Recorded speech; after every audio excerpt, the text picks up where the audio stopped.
الحمد لله رب العالمين الرحمن الرحيم الذي أرسل حبيبه رحمة للعالمين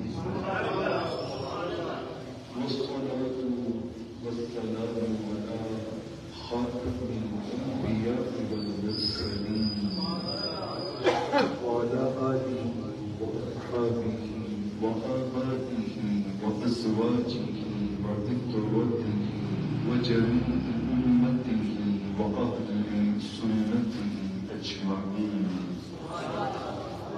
أما بعد فأعوذ بالله من الشيطان الرجيم.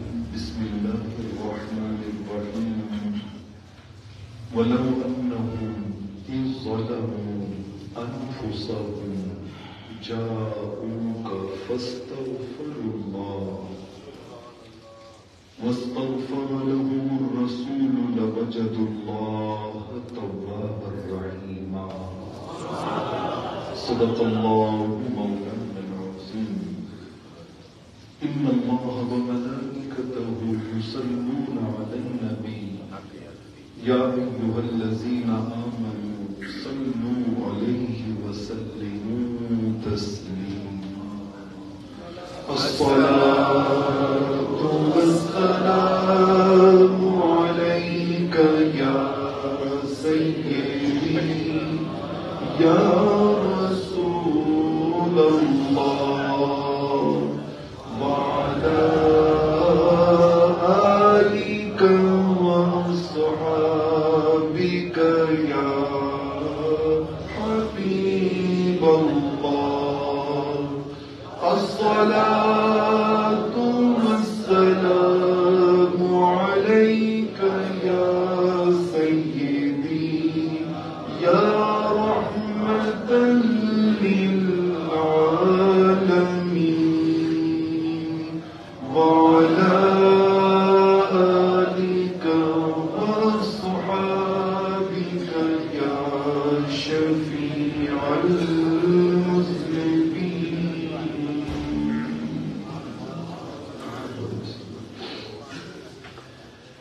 ایسا تجھے خالق نے طرح دار بنایا. طرح دار کہتے ہیں اس ہستی کو کہ جس کی ہر شان کے پیچھے ایک اور شان ہو، اس کے پیچھے پھر ایک اور شان ہو، اور یوں شان در شان در شان در شان ڈھونڈنے والے ختم ہو جائیں مگر شانیں ختم نہ ہوں. ایسا تجھے خالق نے طرح دار بنایا. میں ایک مثال دیتا ہوں کہ دیکھیں نا، کسی نے دیکھا تو اس نے کہا کہ رحمت کونین کا چہرہ مبارک چاند سے بھی زیادہ حسین. اچھا، کسی نے دیکھا تو اس نے کہا کہ کان الشمس تجری فی وجہہ، یوں لگتا تھا کہ جیسے سورج بھی اپنی روشنی چہرہ مصطفیٰ سے لیتا ہے. اعلیٰ حضرت نے انہی روایات کا ترجمہ کیا تھا کہ یا رسول اللہ صلی اللہ علیہ وسلم، خورشید تھا کس زور پر سورج، خورشید تھا کس زور پر، کیا بڑھ کے چمکا تھا قمر. لوگ سمجھتے تھے کہ شاید روشنی سورج کے ساتھ ہی ہے، چاند کے ساتھ ہی ہے. خورشید تھا کس زور پر، کیا بڑھ کے چمکا تھا قمر. بے پردہ جب وہ رخ ہوا، یہ بھی نہیں وہ بھی. جب چہرہ مصطفیٰ سے نقاب پلٹا گیا تو خورشید نے بھی وہ کیا اپنا شب معراج اعلیٰ حضرت نے قصیدہ معراجیہ میں کہا کہ یہ خورشید اور قمر تو میرے کریم آقا علیہ الصلوۃ والسلام اتار کر ان کے رخ کا صدقہ یہ نور کا بٹ رہا تھا باڑا کہ چاند سورج لپک لپک کر جبی کی خیرات مانگتے تھے. اس کو کہتے ہیں طرحدار، اس کو کہتے ہیں طرحدار. ایسا تجھے خالق نے طرحدار بنایا، یوسف کو تیرا طالب دیدار بنایا. اور کونین بنائے گئے سرکار کی خاطر، اور کونین کی خاطر تجھے سرکار بنایا. کونین کی خاطر تجھے سرکار بنایا. اور کنجی انہیں دی اپنے خزانوں کی خدا نے، کنجی انہیں دی اپنے خزانوں کی خدا نے. محبوب کیا مالک و مختار بنایا، یوسف کو تیرا طالب دیدار بنایا.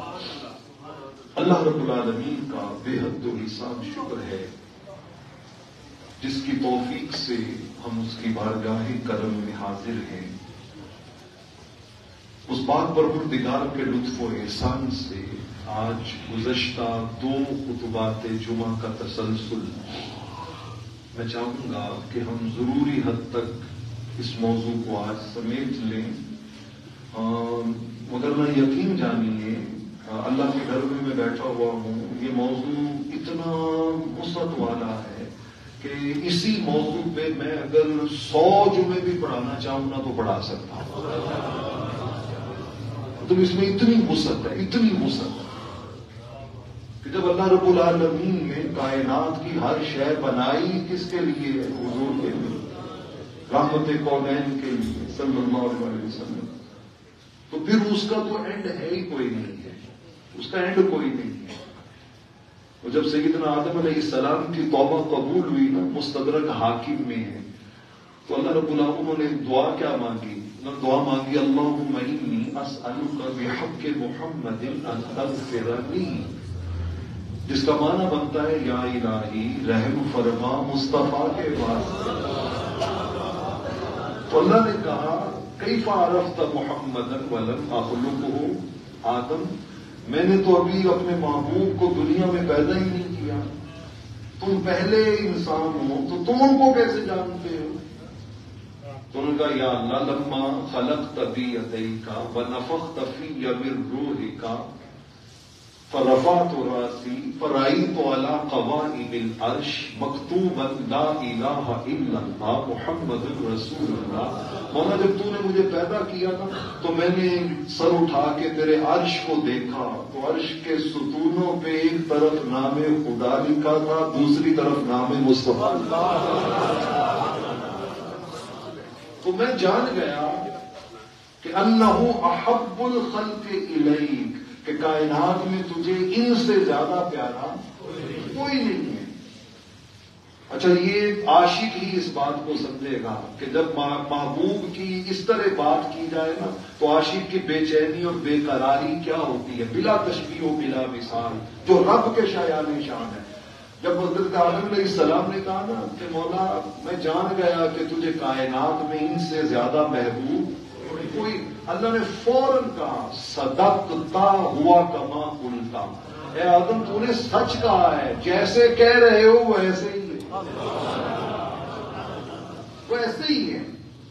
اور پھر اگلا جملہ کہا، فرمایا آدم ایک بات یاد رکھنا، لولا محمد ما خلقتک، اگر میں نے دنیا میں اس محبوب کو نہ بھیجنا ہوتا تو میں تجھے بھی پیدا نہ. وجہ تخلیق کائنات، حضور کیا ہے؟ وجہ تخلیق کائنات. یہ کائنات اللہ نے حضور کے لیے بنائی، رحمت کونین کے لیے بنائی، اپنے لیے نہیں بنائی. اللہ نے یہ کائنات اپنے لیے. میں آپ کو ایک حدیث قدسی سناتا ہوں. حدیث قدسی ہے سنن ترمذی میں. اللہ رب العالمین نے اپنے بندوں کو مخاطب کر، ذرا غور کیجئے گا، یہ جو میں نے جملہ بولا نا کہ کائنات اللہ نے کس کے لیے بنائی ہے؟ حضور علیہ السلام کے لیے، اپنے لیے نہیں بنائی. میں اس پہ دلیل دینے لگا. اللہ رب العالمین اپنے بندوں کو مخاطب کر کے کہتا وقت میرے پاس تھوڑا ہے، سو میں چاہوں گا کہ ہم ذرا تیزی سے بات کو لے کے آگے بڑھیں۔ اللہ نے فرمایا یا عبادی لو ان اولکم وآخرکم وانسکم وجنکم کانوا علی اتقى قلب رجل واحد منکم ما زاد ذلک فی ملکی شیئا او کما قال۔ فرمایا میرے بندو اگر تمہارے اگلے، تمہارے پچھلے انسان اور جنات، اب پیچھے کوئی انسان اور جن میں سے بچا، مطلب اب اس کا معنی کیا بنا کہ اگر سارے انسان اور سارے جنات فرمایا وہ اتنے نیک ہو جائیں نا جتنا پہلے نمبر کا نیک ہوتا ہے، جو پہلے نمبر کا نیک ہے، مطلب سارے اتنے نیک ہو جائیں، فرمایا ان سب کا اتنا نیک بننا میری بادشاہت میں ذرے جتنا بھی اضافہ نہیں کرتا، ذرہ برابر بھی میری بادشاہت میں اس سے اضافہ نہیں ہوتا۔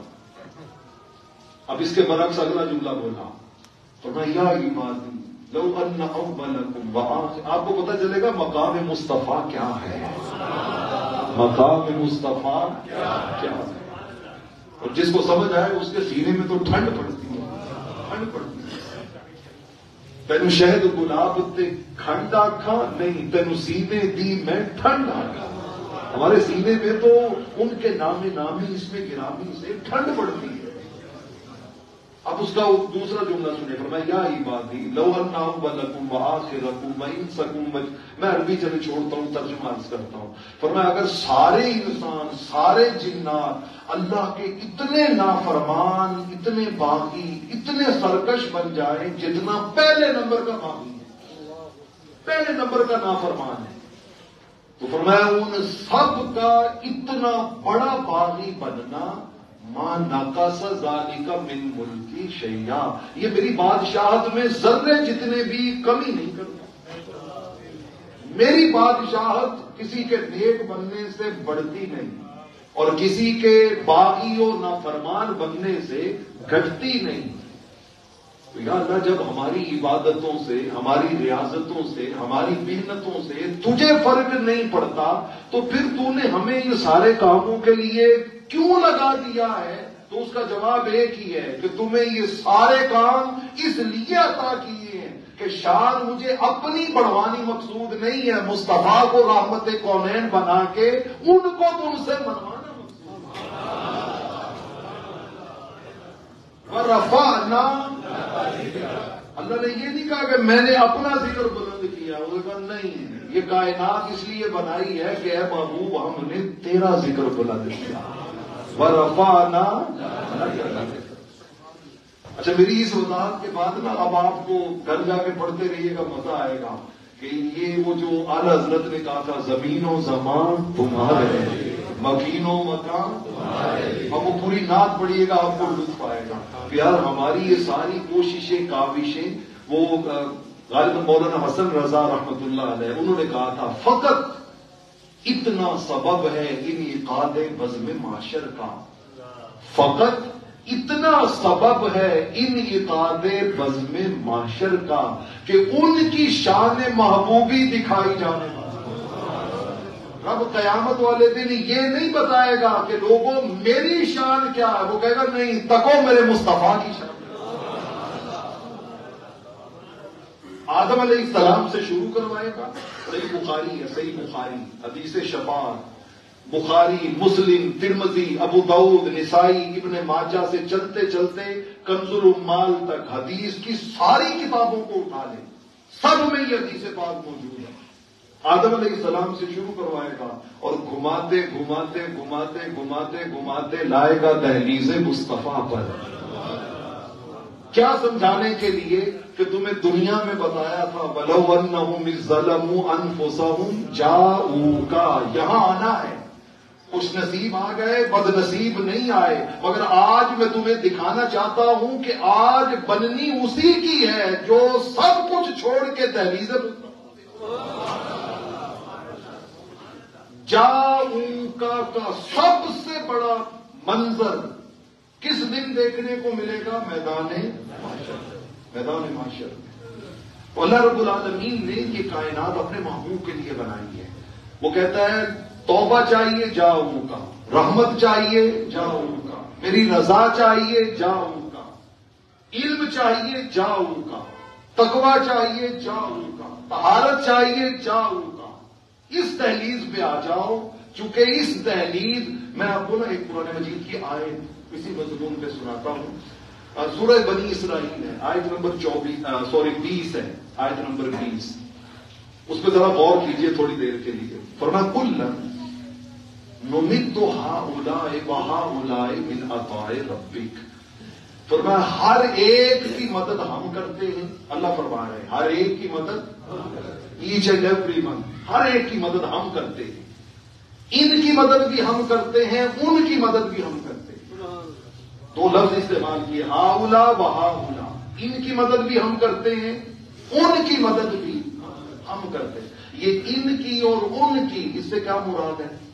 آپ کوئی سی بھی تفسیر اٹھا لیں، امہات التفاسیر اٹھا لیں، تبری اٹھا لیں، قرطبی اٹھا لیں، آپ ابن کثیر اٹھا لیں، کوئی سی بھی، آپ امام جلال الدین سیوطی کی در منصور اٹھا لیں، ہر جگہ پہ آپ کو نا ان کی اور ان کی. بلکہ آپ تفسیر کو چلے چھوڑ دیں، آپ اسی آیت کے پیچھے 2 آیتوں میں چلے جائیں. یہ 20 تھی، 18 نمبر آیت میں چلیے. 18 نمبر آیت میں اللہ رب العالمین نے ارشاد فرمایا من کان یرید العاجلۃ عجلنا له فیہا ما نشاء. فرمایا میرے کچھ بندے ایسے ہیں جن کی خواہش صرف دنیا ہوتی ہے. ان کی خواہش کیا ہے؟ صرف دنیا، طالب دنیا. اور پھر آگے 19 نمبر آیت میں فرمایا ومن کان یرید الآخرہ وسعی لہا سعیہا. اور کچھ بندے ایسے بھی ہیں جن کی خواہش، جن کا مطلوب، جن کا مقصود آخرت ہوتی ہے. اب 18 نمبر آیت میں ہے طالب دنیا اور 19 نمبر آیت میں ہے طالب آخرت. یا دوسرے لفظوں میں کہہ لیں، بعض مفسرین نے اس کا یہ ترجمہ بھی بیان کیا کہ ان کی اور ان کی مدد، اس سے مراد یہ ہے کہ ہمیں کوئی مانتا ہے تو اس کی مدد بھی ہم کرتے ہیں، اور کوئی نہیں مانتا تو اس کی مدد بھی. زندگی اللہ دیتا ہے، رزق اللہ دیتا ہے، پانی اللہ دیتا ہے، نعمتیں اللہ دیتا ہے. بہت سی چیزیں، نعمتیں کافروں کو اللہ وہ عطا کرتے ہیں. تو فرمایا طالب دنیا ہو اس کی مدد بھی ہم کرتے ہیں، طالب آخرت ہو اس کی مدد بھی. میرے ساتھ شامل ہوں گے پھر لطف آئے گا. طالب دنیا ہو تو بھی مدد اللہ فرما رہے ہم کرتے ہیں، طالب آخرت ہو تو پھر بھی مدد ہم کرتے ہیں.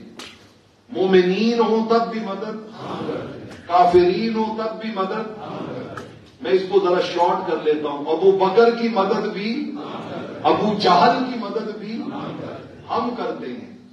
یہ کہہ کے آگے بڑی قابل توجہ ہے بات. اللہ رب العالمین نے فرمایا محبوب جب ہم مدد کرتے ہیں تو پتہ ہے کیا کہتے ہیں؟ من عطاء ربک. کوئی پوچھ رہے نا کہ یہ کس کی مدد ہے، ہم کہتے ہیں یہ مصطفیٰ کے رب کی مدد ہے. یہ مصطفیٰ کے رب کی مدد ہے. یہ قرآن کا جتنا بڑا پیغام ہے آپ نے اتنے لیول پہ اس کو ریسیو نہیں کیا. فرمایا ہم کہتے ہیں من عطاء ربک. کہنا چاہیے تھا کہ انہیں کہا جاتا ہے یہ تمہارے رب کی مدد ہے، کہا جاتا یہ کائنات کے رب کی مدد ہے، کہا جاتا یہ مشرق و مغرب کے رب کی مدد ہے، کہا جاتا یہ انسانوں، جنوں، فرشتوں کے رب کی مدد ہے. نہیں، اللہ نے سارے تعارف ایک سائڈ پہ رکھ دیے. فرمایا جب بھی کوئی سوال کرے گا نا ان کی مدد، ان کی مدد، کس کی مدد، جواب آئے گا مصطفیٰ کے رب کی ان کی مدد، ان کی مدد. کس کی مدد؟ مصطفیٰ کے رب کی مدد، مصطفیٰ کے رب کی مدد. کیوں؟ رب کہتا ہے محبوب بے شک عطا ہماری ہے، لیکن ہم چاہتے یہ ہیں کہ کسی عطا کے ملنے پر کوئی ہمارے تک رک نہ جائے، بلکہ اس عطا سے آگے بڑھ کر جاؤں کا دہلیز مصطفیٰ پہ وہ تیری بارگاہ میں جائے، اس کو سمجھ آئے کہ یہ کائنات رب محفلاں سجائیاں نے سرکار واسطے، رب محفلاں سجائیاں نے دل یاد لئی بنایا تے تعریف لئی زبان. یہ رب محفلاں سجائیاں نے سرکار واسطے. تو یہ ہے جاؤں کا کی تفسیر. اب میں آپ کے سامنے ایک روایت رکھتا ہوں اور یہ روایت میں اس کے کچھ حوالے آپ کے سامنے عرض کرتا ہوں، اور مجھے مطلب یہ لگے کہ میں نے ایک انٹلیکچوئل میسج انٹلیکچوئل محفل میں لوگوں تک پہنچایا ہے۔ آپ ذرا دیکھیے کہ یہ 14 صدیوں کا تسلسل ہے۔ یہ کیا ہے؟ 14 صدیوں کا تسلسل ہے۔ اور میں جو ریفرنس دینے لگا ہوں اس میں حنفی بھی ہیں، شافعی بھی ہیں، حنبلی بھی ہیں، مالکی بھی ہیں، اس میں مفسر بھی ہیں، اس میں محدث بھی ہیں، اس میں ہسٹورین بھی ہیں۔ تمام اینگل سے میں نے کچھ حوالے اکٹھے کیے اور میں نے ان میں سے 12 حوالے منتخب کیے، میں آپ کے سامنے رکھتا ہوں۔ بیٹے آپ کو بیٹھ جاؤ۔ اس روایت کو جو میں آپ کو سنانے لگا ہوں نا، ویسے تو اس کے آپ سینکڑوں کیا مجھے گئے ہزاروں حوالے، تو ہزاروں حوالے بھی موجود ہیں، لیکن میں آپ کے سامنے صرف 12 حوالے مفسرین کو، محدثین کو اور ہسٹورین کو، ان کو جوڑ کے آپ کے سامنے رکھنا چاہتا ہوں۔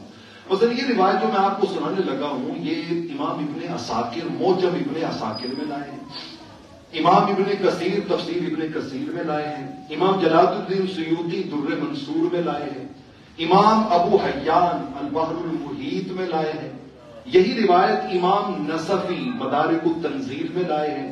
اچھا، یہی روایت جو ہے موجودہ دور مفتی تقی عثمانی صاحب، آپ نے نام سنا ہوگا، دیوبند مکتبہ فکر کے سب سے بڑے عالم دین ہیں، ان کے والد گرامی تھے مفتی محمد شفیع، انہوں نے ایک تفسیر لکھی ہے اردو میں معارف القرآن، یہ روایت اس میں بھی موجود ہے اور اسی سے انہوں نے اس پہ دلال کیا ہے۔ یہ روایت جو میں سنانے لگا ہوں۔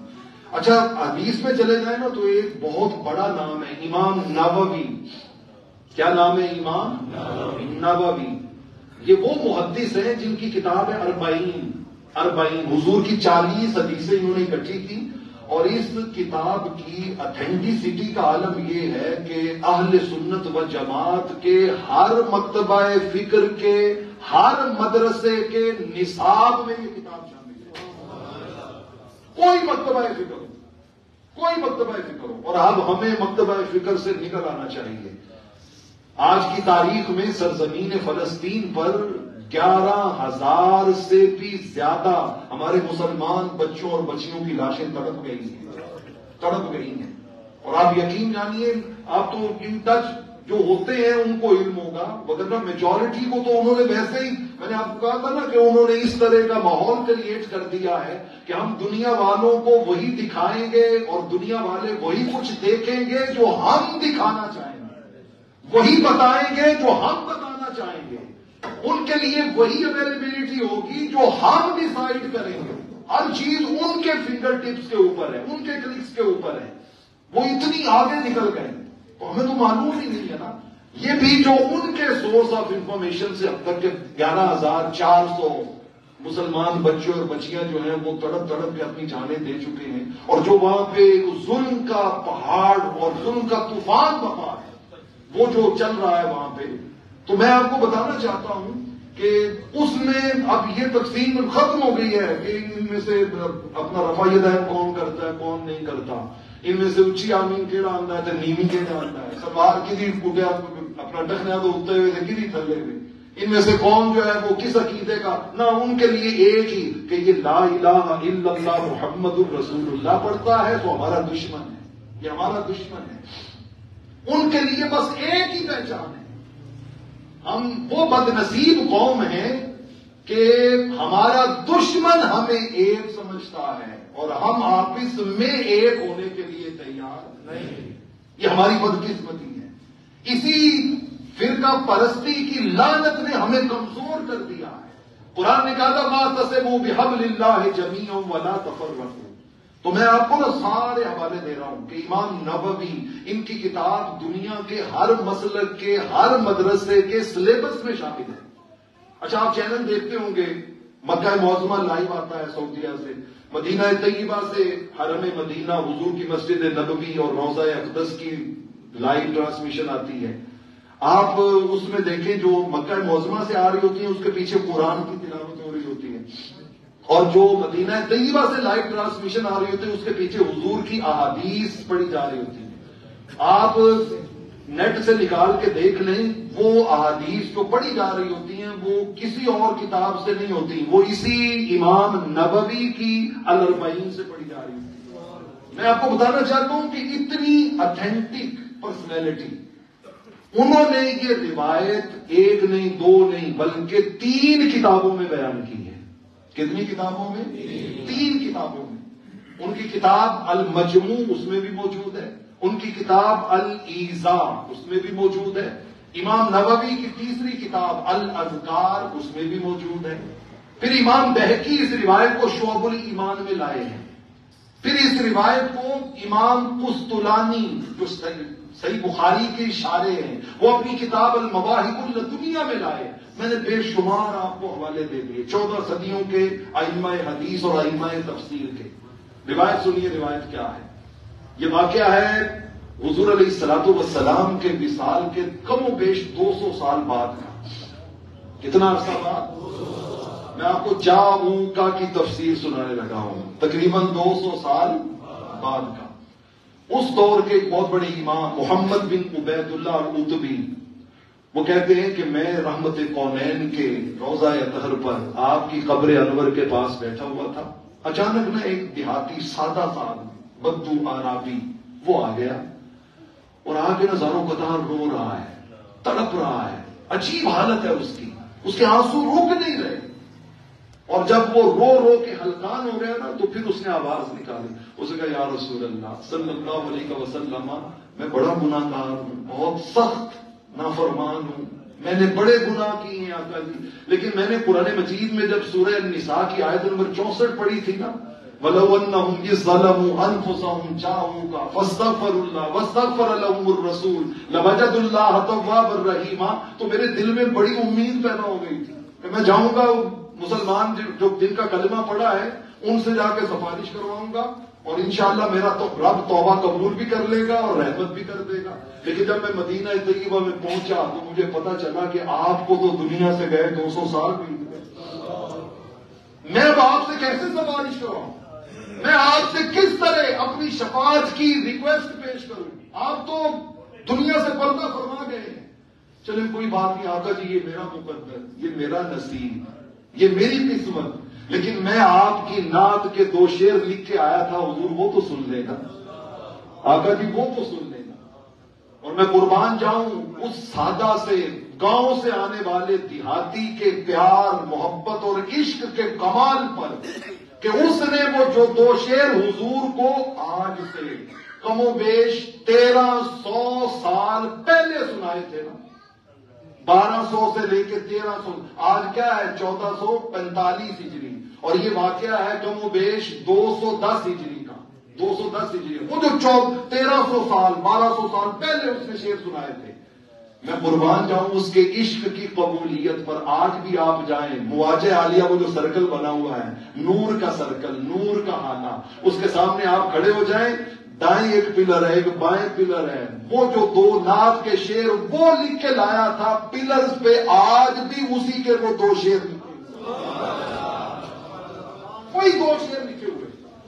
آپ حدیث کی کوئی کتاب اٹھائیں، آپ فقہ کی کوئی کتاب اٹھائیں، آپ تفسیر کی کوئی کتاب اٹھائیں اور اس میں آپ طریقہ ڈھونڈیں کہ حضور کے در پہ حاضری کیسے دینی ہے، حضور کے در پہ حاضری کیسے دینی ہے، آپ کو یہی ملے گا کہ اگر چاہتے ہو نا کہ جھولی اسی وقت بھر جائے تو ویسے دو جیسے اس دیہاتی نے دی، وہی کرو جو اس دیہاتی نے کیا تھا۔ اس نے کیا کیا؟ وہ آیا کہتا ہے جی تو کا مستغفرا بذنبی، آقا جی میں آپ کے پاس آیا تھا جاؤکا پڑھ کے، وَلَوْ أَنَّهُمْ إِذْ ظَلَمُوا أَنفُسَهُمْ جاؤکا، مجرم بلائے آئے ہیں، خود بخود نہیں آئے، رب نے بلایا ہے اور در مصطفیٰ دکھایا ہے، وہاں پہ پہنچایا ہے، مجرم بلائے آئے ہیں، جاؤں کا ہے گواہ، پھر رد ہو کبھی یہ شان کریموں کے در کی ہے، سخی بلا کے پھر رد نہیں کرتے، مانگیں گے منہ مانگی پائیں گے، سرکار میں نہ لا ہے نہ حاجت اگر کی ہے، اور منگتا کا ہاتھ اٹھتے ہی آقا کی دین تھی، دوری قبول و عرض میں بس ہاتھ بھر کی ہے، بس منگتے کا ہاتھ آنے کی دیر ہے، خیرات پہلے سے اس کی جھولی میں ڈالنے کے لیے تیار کری ہوتی ہے۔ حضور آپ کے پاس آیا تھا معافی مانگنے، آپ کے پاس آیا تھا شفاعت کی بھیک لینے، مستشفیان بکا. لیکن آپ تو چلے گئے دنیا سے. چلے 2 شعر سن لیں. اور وہ سارے محدثین مفسرین اور فقہا نے کہا کہ وہ یہ شعر پڑھے. پہلے آیت پڑھے سورہ النساء کی آیت نمبر 64 اور پھر یہ شعر پڑھے. اور خدا کی قسم میں آپ کو اپنا ذاتی تجربہ بتا رہا ہوں کہ آپ اس انداز کو اختیار کیے بغیر حاضری دیں اور اس انداز کو اختیار کر کے حاضری دیں, آپ کے اندر سے جواب آئے گا کہ قبولیت ویسے تھی یا ایسے ہے. آپ کے اندر سے جواب آئے گا. آپ کے دل کی کیفیتیں بدل جائیں گی. آپ کے جذبات یکساں تبدیل ہو جائیں گے. شعر سنیے اس نے کیا کہا. اس نے کہا یا خیر من دفنت بالقاء اعظم فطاب من طیبہن القاء والاقم. خدا کی قسم مجھے اگر قبر و حشر میں اللہ اور اس کے رسول نے پوچھا نا کہ اعظم نوری دنیا سے کیا لائے ہو, تو میں کہوں گا یا رسول اللہ میں نے ساری زندگی ان دونوں شعروں کا پرچار کیا. ان دونوں شعروں کو ہمیشہ پڑھ کے ایک سکون محسوس کیا ہے. اور میں اس عرابی کا غلام اور نوکر بن کے وہی بھیک کی آرزو رکھ کے آیا ہوں جو اس کی جھولی میں ڈالی گئی تھی. اس نے کہا یا خیر من دفنت بالقاء اعظم فطاب من طیبہن القاء والاقم. اس نے کہا یا رسول اللہ آپ کی شان کے کیا کہنے. آپ جہاں ڈیرے لگا لیں وہاں کی وادیاں, وہاں کے پہاڑ, وہاں کے میدان آپ کے جسم مطہر کی خوشبو سے مہک جاتے. وہ زمین کے اوپر ہو یا زمین کے نیچے ہو, جہاں ڈیرا لگا لیں, جہاں آپ جلوہ افروز ہو جائیں, جہاں پہ آپ قیام فرما لیں, وہ وادیاں آپ کی معطر معطر, بینی بینی, مطہر مطہر, امبری امبری خوشبو سے مہک اٹھتی ہے. اور اگلا سنیے اس نے کہا نفس الفداء لقبر انت ساکنہ. آقا جی میں چھوٹا جہا تھوڑا غلام, ادنا جہا نوکر, میری کی اوقات کہ میں تھوڑی گل کرا نہیں. ان کا حضور میرا دل کرتا ہے میں اپنی جان تھوڑی قبر پہ قربان کر, میری جان آپ پر قربان نہیں. یہ اس لائق نہیں ہے کہ آپ پہ قربان ہو سکے. میری جان آپ کی قبر پہ قربان, آپ کی تربت اطہر پہ قربان, اس قبر پہ میری جان قربان. اور آگے اس نے کہا دنیا والو مت سمجھنا یہ محض ایک قبر ہے, یہ محض ایک قبر ہے. نا فیہ العفاف وفیہ الجود والکرم. رب کی ساری عطا, رب کی ساری سخا, رب کا سارا کرم, رب کی ساری نعمتیں, رب کی ساری رحمتیں دنیا میں کہیں اور نہیں ہے, اسی قبر کے اندر. یہ ہے وَلَوَنَّهُمْ إِذْ ظَلَمُوا أَنفُسَهُمْ جَاءُوكَ. میں ایک شعر پڑھ رہا تھا, وہ کسی نے کہا تھا خدا کو اگر پانا ہے تو آؤ جاتا ہے. خدا کو اگر پانا ہے تو آؤ جاتا ہے. خدا کے عرش کو ایک راستہ مدینے سے, راستہ مدینے سے. اور محمد کا در چھوڑ کر جانے والوں ہوا نہ گزارا تو پھر کیا کرو گے. محمد کا در چھوڑ کر جانے والوں ہوا نہ گزارا تو پھر جاؤ کا ہوا نہ گزارا تو پھر کیا کرو گے. ہمیں کیا, چلو تم خدا ہی کی مانو, اور خدا گر نہ مانا تو پھر کیا کرو. تم اپنے زوم پر اقرب الیہ من حبل الورید اجیب دعوت الداع. اللہ ہر پکارنے والے کی پکار کو سنتا ہے. تو میں نے ہمیشہ تینوں خطبات جمعہ میں کہا کہ لوگوں کو نظام بھی خدا کا ہے اور یہ نظام بھی خدا کا ہے. میرے پاس آ کے مانگو وہ بھی خدا کہتا ہے, اور در مصطفیٰ پہ جا کے مانگو یہ بھی کون کہتا ہے, خدا کہتا ہے, وہ خدا کہتا ہے. تو اس نے تو کہا نا کہ خدا کے عرش کو جاتا ہے ایک راستہ مدینے سے. خدا کے عرش کو جاتا ہے ایک راستہ. میں نے کہا شاعر نے قرآن و حدیث نہیں پڑھا ہوا تھا. اگر اس نے پڑھا ہوا ہوتا نا تو ایک کی بات نہ کرتا, بلکہ وہ میری طرح تڑپ کے کہتا خدا کے عرش کو جاتا ہے ہر راستہ مدینے. ہر راستہ اللہ کی بارگاہ میں کدھر سے جاتا ہے, در مصطفیٰ سے. مدینہ پاک سے، دہلیز مصطفیٰ سے. آپ کو رب کا کرم چاہیے، جاؤں گا. رب کا فضل چاہیے، جاؤں گا. علم چاہیے، جاؤں گا. رب کی عطا چاہیے، جاؤں گا. میں قرآن پڑھ دیتا ہوں، واللہ ورسولہ احق ان یرضوہ. رب نے کہا او لوگو مجھے منانا چاہتے ہو، جاؤں گا. مصطفیٰ کو مناؤ، میں خود مان جاؤں گا. یہ دنیا رب ذوالجلال نے اپنے محبوب کی عظمتوں کے اظہار کے لیے بنائی ہے. اللہ رب العالمین ہمیں عقیدہ میں ہمیشہ کریم آقا کی عظمتوں کا اعتراف نصیب فرمائے، اور ہم جو شیطان کے بہکانے اور وسوسے میں آ کے توحید کے نام پر حضور کی بارگاہ سے تعلق توڑنا چاہتے ہیں نا، اس سے بڑی گھناؤنی سازش اور فتنہ کوئی نہیں ہے کہ بابا ہم کہیں کہ نہیں جی ادھر توحید ہے، خدا ہے. خدا او بابا خدا نے کہا مینوں تھوڑے سارے دے سجدے بھی لب جانتے، میری خدائی ود دی نہیں ہے. تسی سارے باغی بن جاؤ، میری خدائی کٹ دی نہیں ہے. لیکن میرے یار نو ایک باری سلام کرو، میں 10 باری تھوڑے سلاماں دے آپ جواب دے. حدیث پاک ہے سنن نسائی کی، اللہ رب العالمین نے فرمایا محبوب غلاموں کو کہنا وہ سلام تمہیں کرتے ہیں مگر عرش سے انہیں جواب میں دیتا ہوں. میرے یار کو ایک بار کہنا لیا نا کہ آقا سلامت رہو، وہ میرے محبوب نو سلامتی دی دعا دینا لیا، میں رب 10 باری کہنا وا تو سلامت رہ. وَلَوْ أَنَّهُمْ إِذْ ظَلَمُوا أَنفُسَهُمْ. میں اس پیغام پہ بات ختم کرتا ہوں. عرش حق ہے مسند رفعت رسول اللہ کی، عرش حق ہے مسند رفعت رسول اللہ کی. اور حشر میں جس جس کی یہ خواہش ہو نا وہ بولے، حشر میں دیکھنی ہے عزت رسول اللہ. سورج الٹے پاؤں پلٹے، چاند اشارے سے ہو چاک، اندھے منکر دیکھ لے قدرت رسول اللہ کی. اور ہمارا عقیدہ، قرآن کا عقیدہ، دین کا عقیدہ، اسلام کا عقیدہ، صحابہ کا عقیدہ، تابعین کا عقیدہ، 14 صدیوں کے تسلسل کا عقیدہ، لا ورب العرش جس کو جو ملا ان سے ملا. لا ورب العرش جس کو جو ملا ان سے ملا. اور بٹتی ہے کونین میں نعمت رسول اللہ کی. اللہ ہمیں جاؤ کا کے وجدان سے دنیا میں بھی زندگی نصیب کرے اور آخرت کی حاضری بھی نصیب کرے. آمین.